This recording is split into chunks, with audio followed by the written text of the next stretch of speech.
I was not hired to sail, I was hired to enforce. That distinction mattered more than I understood at the time. While the sailors learned ropes, wind, and routine, I learned silence, posture, and restraint.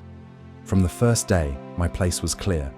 I did not belong among the men who hauled cargo or scrubbed the deck.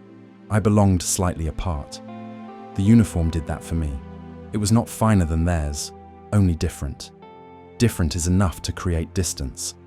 On the dock, before we ever touched open water, I could already feel it. Men noticed me.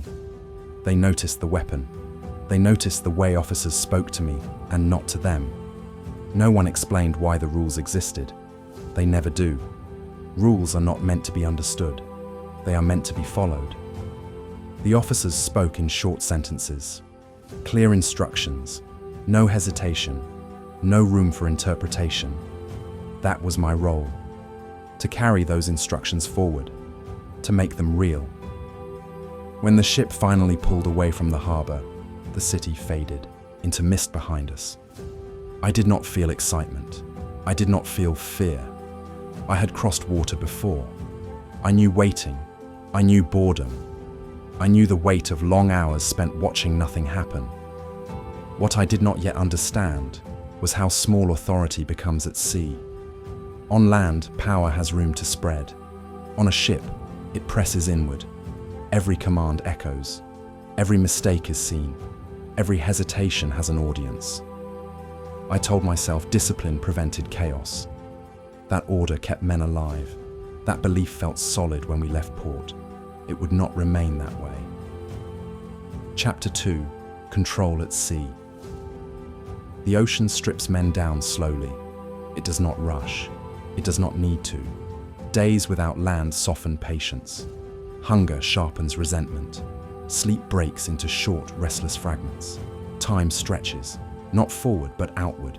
It begins to feel personal. That is where order weakens, not through rebellion, through neglect, a missed watch, a tool left unattended, a voice raised just a little too high. Small things, but small. Things grow quickly when space is limited and escape is impossible. I was instructed to notice them, to watch for patterns, to see what others ignored. I walked the deck constantly, not to threaten, not to shout, simply to be there. Presence corrects more men than punishment ever will. Most men adjust themselves when they know they are being seen. When they do not, correction follows. The first time I intervened, it was almost disappointing. A sailor spoke out of turn. Nothing more. I stepped close enough that he could smell the leather of my gloves. I did not raise my voice. I did not touch him. I did not need to. Silence moved across the deck faster than shouting ever could. Men returned to their work. Eyes lowered, hands steadier.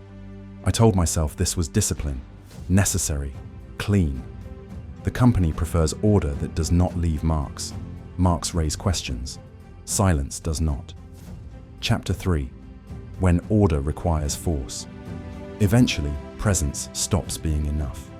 Hunger grows louder. Fear spreads quietly. Men begin to test the edges of what they can take without being noticed. The first time I restrained a man, I did it quickly, not from anger, from efficiency. He had taken extra water. He said it was for later. Later does not exist on a company ship.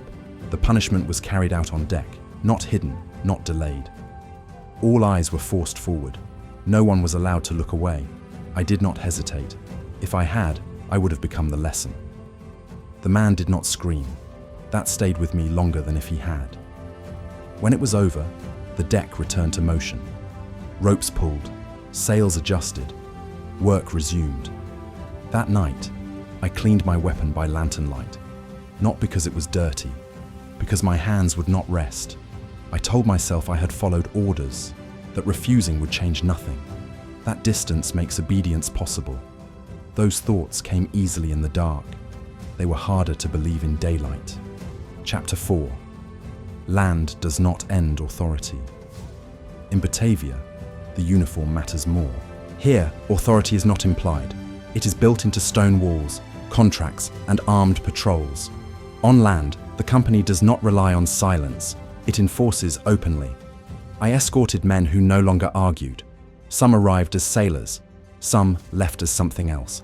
I did not ask where they were sent. That was not my responsibility, only my duty. The heat pressed down constantly.